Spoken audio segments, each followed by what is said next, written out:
హర్షిని గారు, చాలా మందికి అవగాహన లేకపోవడం వల్లే అని అంటాను నేనైతే. స్లీప్ థెరపటిక్స్ అని అంటే స్లీప్ డిజార్డర్కి ఒక డాక్టర్ ఉన్నారని కూడా చాలా మందికి తెలియదు. ఎక్కడికి వెళ్తారంటే సైకియాట్రిస్ట్ దగ్గరికి వెళ్ళిపోతారు. వాళ్ళు ఏవో మెడిసిన్స్ ఇచ్చేస్తారు. వాళ్ళు కూడా సజెస్ట్ చేయరు చాలా మంది.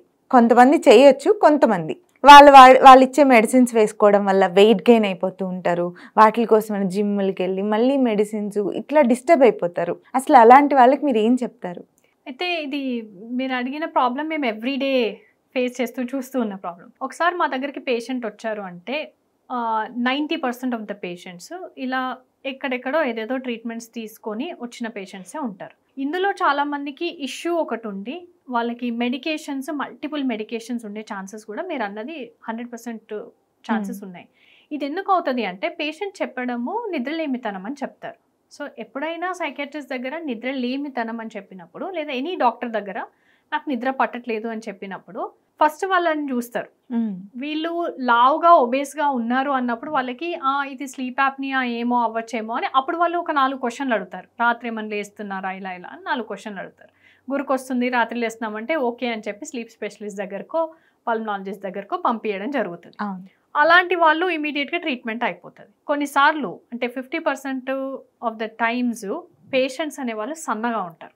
ఓకే, ఈ సన్నగా ఉన్న ప్రతి పేషెంట్ ఈ ప్రాబ్లం ఫేస్ చేస్తున్నారు మీరు అన్నది. ఎందుకంటే సన్నగా ఉన్న వాళ్ళలో స్లీప్ యాప్నియా ఉంటుంది అనేది అసలు ఈవెన్ డాక్టర్స్లో కూడా అవేర్నెస్ చాలా తక్కువ. ఓకే, సో స్లీప్ యాప్నియా అనేది ఒబేసిటీ వల్ల వస్తుంది. Obesity major reason. So obese ఉన్న వాళ్ళలో స్లీప్ యాప్నియా సస్పెక్ట్ చేయడం ఈజ్ ఓకే. ఇది అందరు డాక్టర్స్కి మ్యాక్సిమం తెలుసు.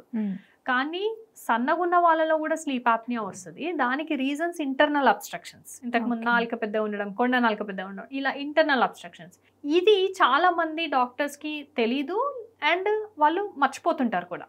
సో సడన్గా వాళ్ళ ముందు ఒక పేషెంట్ వచ్చి కూర్చోగానే నిద్రలేమితనం అనగానే మెడిసిన్స్ రాసేస్తారు. దానికి ఇన్సోమ్నియా డయాగ్నోసిస్ పెట్టేస్తారు. ఇప్పుడు ఇన్సోమ్నియా నిద్రలేమితనంకి మళ్ళీ కారణాలు ఉంటాయి. సో ఆ కారణాలని అసెస్ చేయడం చాలా అవసరం. ఇందులో స్ట్రెస్ ఉండొచ్చు, ఆర్ స్లీప్ యాప్నియా ఉండొచ్చు, డిఫరెంట్ రీజన్స్ ఉండొచ్చు, హార్మోనల్ ఇష్యూస్ ఉండొచ్చు. ఆ స్పెసిఫిక్ రీజన్ అడ్రస్ చేయాలి. సో దీనికి మేమేంటి అని అంటే we are more into sleep. So మేము నిద్ర గురించే పేషెంట్ని చూస్తుంటాం కాబట్టి జనరలీ మేము అదే ఆర్డర్లో అదే ప్రోటోకాల్లో వెళ్తాం. అయితే పేషెంట్స్ కూడా మేము ఎప్పుడైతే ఒక డయాగ్నోస్టిక్ టెస్ట్ చేయించుకోండి, ఫస్ట్ మనం చూడాలి కారణం ఏంటో చూడాలి. ఆ తర్వాత మనం మెడిసిన్స్కి వెళ్దాం. మాకు మెడిసిన్స్ అనేది లాస్ట్. సో ఫస్ట్ మాకు ప్రాపర్ డయాగ్నోసిస్, ఆల్టర్నేటివ్ ట్రీట్మెంట్స్, ఆ తర్వాత మెడిసిన్స్. సో మెడిసిన్స్ అనేది మా లిస్ట్లో లాస్ట్. ఓకే, బట్ ఫస్టే పేషెంట్ మా మెడిసిన్ ఇచ్చేస్తే తొందర తగ్గిపోద్ది, లేదా ఈ రోజు నాకు నిద్ర పడుతుంది. కానీ ఆ రోజుకు పడుతుంది, కొన్ని రోజులు వాడగా ఉన్న నిద్ర కూడా పోయే అవకాశం ఉంటుంది. సో నిద్రకి సంబంధించిన మెడికేషన్స్ ఏవైనా అంత ఈజీగా ఏదో పారాసిటమాలో లేకుంటే మన కోల్డ్ కాఫ్ వస్తే తీసుకునే టాబ్లెట్స్ అంత ఈజీగా అయితే తీసుకోవద్దు. అది డెఫినెట్గా డయాగ్నోసిస్ అనేది పర్ఫెక్ట్గా అవుతుందా లేదా, కొంచెం టైం పట్టినా కానీ పర్ఫెక్ట్ డయాగ్నోసిస్ అనేది చూసుకొని దాని ప్రకారం ట్రీట్మెంట్ అవసరం ఉంటే తీసుకోవాలి. ఇప్పుడు ఇదొక ప్రాబ్లం అయితే రెండో ప్రాబ్లం ఉంటుంది. కొంతమంది పేషెంట్స్ వాళ్ళకి నిజంగానే ఇన్సోమ్నియా ఉంటుంది, నిద్రలేమితనం ఉంటుంది, వాళ్ళకి మెడికేషన్ అవసరం ఉంటుంది. అవసరం ఉన్నప్పుడు పేషెంట్స్ ఏమంటారంటే నేను ఈ మెడిసిన్ తీసుకుంటే నాకు సైడ్ ఎఫెక్ట్ వస్తుంది, నాకు మెడిసిన్ లేకుండా ట్రీట్మెంట్ ఇవ్వండి. మీరు అన్నట్టు కరెక్ట్గా ఒక ప్రాబ్లంకి ఇంకో ప్రాబ్లం ఉండి ఓన్లీ సిమ్టమాటిక్గా వెళ్ళిపోయి దానికి మెడిసిన్స్ వేసుకోవడం అనేది చాలా తప్పు.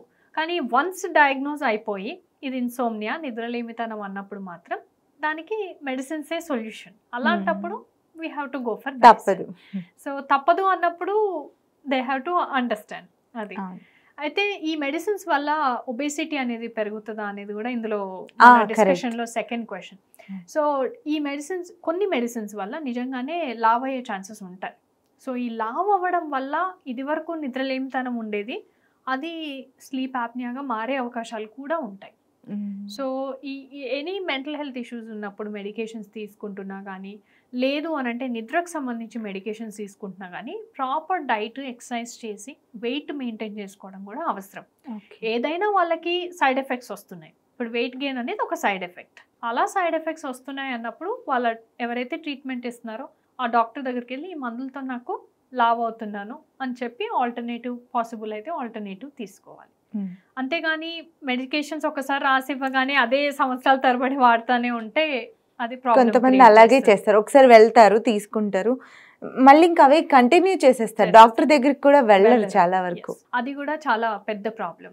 సో మందులు ఈవెన్ నిద్రలేమితనంకి మెడిసిన్స్ లాస్ట్ అని ఎందుకన్నా అంటే అపార్ట్ ఫ్రమ్ స్లీప్ యాప్నియానో సిపాప్ మిషను ఇవన్నీ కాకుండా కూడా కాగ్నిటివ్ బిహేవియర్ థెరపీ అని ఉంటుంది.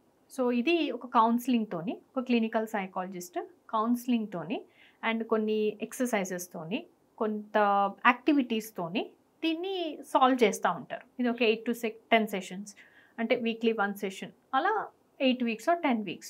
ఇది most effective way of treatment. Okay. So చాలా మంది పేషెంట్స్ ఓన్లీ కాగ్నిటివ్ బిహేవియర్ థెరపీతో కూడా వాళ్ళు సెటిల్ అవ్వచ్చు. అలాంటప్పుడు కూడా మెడికేషన్స్ అవసరం ఉండకపోవచ్చు. సో ఇవన్నీ కూడా మనం హోలిస్టిక్గా ఇస్తున్నాం కాబట్టి sleep centre it does this specific job. So ఇదే ఒక స్పెసిఫిక్ స్పెషలిస్ట్ అన్నప్పుడు ఇప్పుడు sleep centre is not about only doctor Harshini, it's about multiple people. So sleep థెరపెటిక్స్లో సైకాట్రిస్ట్ ఉంటారు, సైకాలజిస్ట్ ఉంటారు, sleep specialist, pulmonologist, ENT, bariatric, everyone ఉంటారు, endocrinologist, psychologist, everyone ఉంటారు. వీళ్ళందరూ డైటీషియన్, ఎడ్యుకేటర్స్ అందరూ ఉంటారు కాబట్టి it's a team work. Okay. So ఒక నిద్ర అనే ఇష్యూ వచ్చింది అంటే ఇది దేని వల్ల వచ్చింది అనేది యాజ్ ఎ టీమ్ ఇది ముందుకెళ్తుంది. సో యాజ్ ఎ టీమ్ ఆల్రౌండ్గా 360 degrees చూసుకొని మనం డయాగ్నోస్ చేసుకొని ట్రీట్మెంట్ తీసుకోవడం better rather than going in a single way. Right.